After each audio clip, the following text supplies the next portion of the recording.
আসসালামু আলাইকুম ভিউয়ার্স, আশা করি সবাই ভালো আছেন। দেখুন আজকের আমার রেসিপিটা সেটা হলো আমি এরকম করে কেটে কেটে নিয়েছি সবগুলো চাক করে।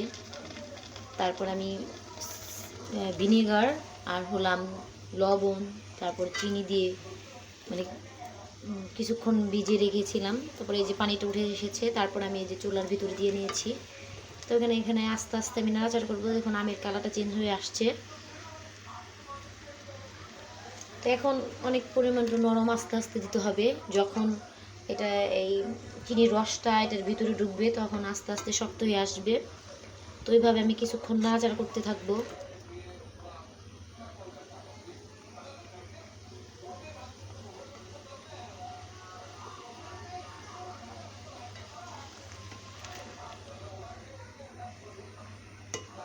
চিনির রসটা এর ভিতরে ঢুকলে পরে প্রায় প্রত্যেকটা আমের স্লেন্সগুলো হবে একবারে রস আলো এই যে হবে, দেখতে থাকুন।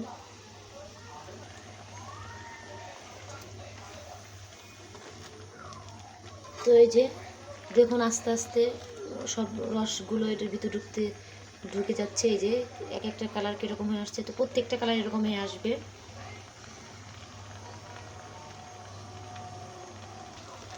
তো এই যে দেখুন আস্তে আস্তে প্রত্যেকটা কালার কত সুন্দর হয়ে আসছে। তো আমি এটাকে উল্টিয়ে নিব।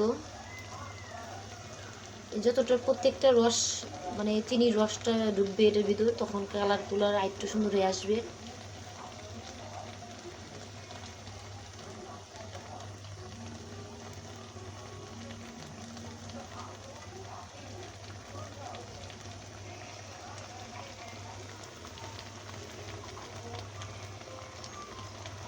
তো এই যে এখানে আমি দুইটা মরিচ গুঁড়ো করে নিয়ে এলাম।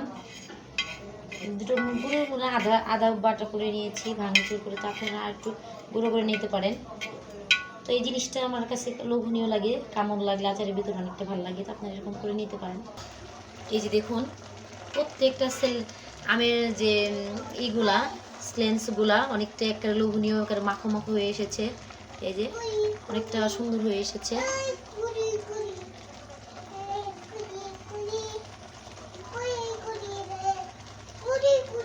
তো এইটা কিন্তু পানি না, যে সব মানে চিনির রসালো চিনিগুলা এটা একটু শুকাবো। তো এটার ভিতরে যে আমি এখন ওই মরিচের গুঁড়োগুলো দিয়ে দিব।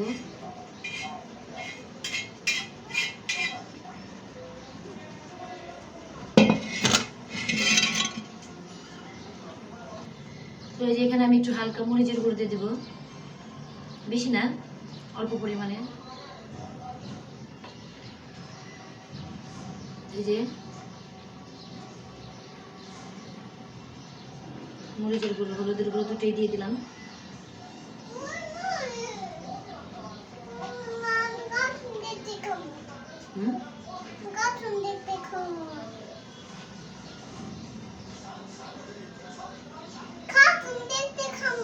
আচ্ছা ঠিক আছে যাও।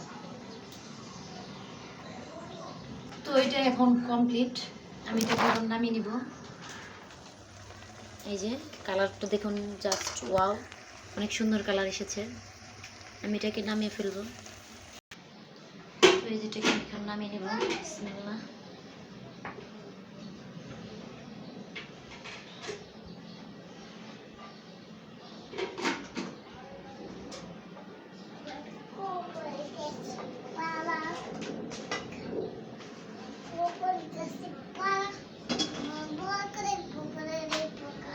এই যে দেখতে পারতেছেন অনেক সুন্দর একটা আসছে।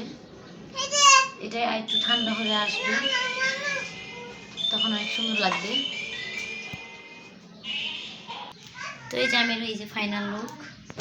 তো যার যার এই ভিডিওটি ভালো লাগে অবশ্যই ভিডিওটি লাইক করবেন, কমেন্ট করবেন, সাবস্ক্রাইব করে দেবেন আমার চ্যানেলটি। আসসালামু আলাইকুম, সবাই ভালো থাকবেন।